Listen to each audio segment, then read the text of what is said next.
Now, Botswana has suspended all exports of cattle and related meat products whilst authorities investigate a suspected outbreak of foot and mouth disease. The southern African country exports beef and live cattle to Zambia, Zimbabwe, Namibia and South Africa, which has also had to tackle sporadic outbreaks.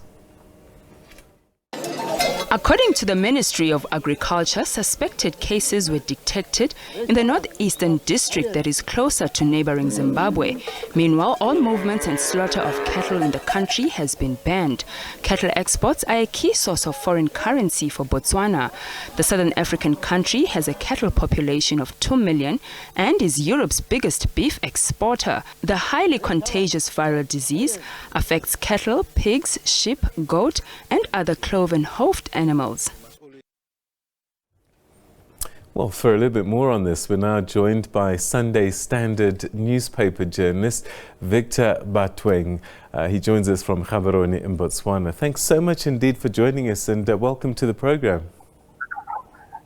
Thank you very much. Thanks for the invitation and for hosting me this evening. All right. What more can you tell us about the situation regarding foot and mouth in Botswana? Well, what one could say is that this is not the first case that has happened in the past few years. It has happened before, and there's an attendance to it by the government authorities. I think they would use the same strategies they've done before to trace up, to confirm whether the case does exist, and then if it doesn't, then reopen the exportation of beef. How widespread is it at the moment? Is it still quite contained in a specific area? Yeah, it's contained in a specific area, mainly because we have always had foot and mouth disease problem here. The whole country is designated into zones. So it's in one specific zone. That's where the attendance and the interest is at the moment. And citizens, do they comply in terms of the bans on the movement of cattle during times like this?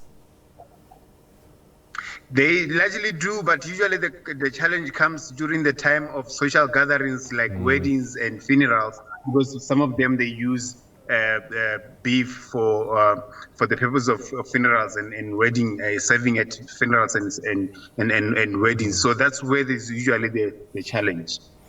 What are the authorities saying? Well, the last statement they issued yesterday was that the problem is still under investigation and that once everything is cleared up, they should be able to advise whether the exportation of beef could be resumed, particularly from that zone that has been affected by the FMD.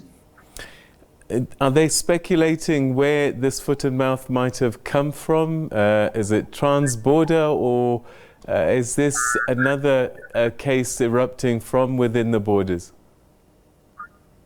There hasn't been any speculation, at least from the government enclave, but if you speak to people in the region, because it's in the northeast region, which is borders Zimbabwe, you then get the feeling that they feel that part of it is coming from the Zimbabwean side because of the borderline situation, because some of the fence there is not up. Give us a sense, if you can, just how important cattle is to Botswana's economy. I believe it is one of your major exports. Well, yes, it's the third export earner after. Remember, Botswana is one of the few countries in the region which the US dollar through it. So that's how important it is. What basically happens is that farmers sell their then slaughter and sell to the EU. So as it stands, because farmers cannot move their cattle to the BMC, it means the source of income would All right. You know what? We're struggling with the link now, but I think we managed to get through most of what we needed to discuss. So thanks so much indeed for joining us. You are most welcome. All right. That's our commentator, journalist from Botswana, Victor Baatweng, giving us an update on the situation in Botswana. Foot and mouth is quite rampant here in South Africa at the moment, and there are fears that it could be spreading, but not speculation at this stage where it might have emanated from in Botswana. And as you heard there, foot and mouth is quite a serious thing for them because it's their third largest export commodity.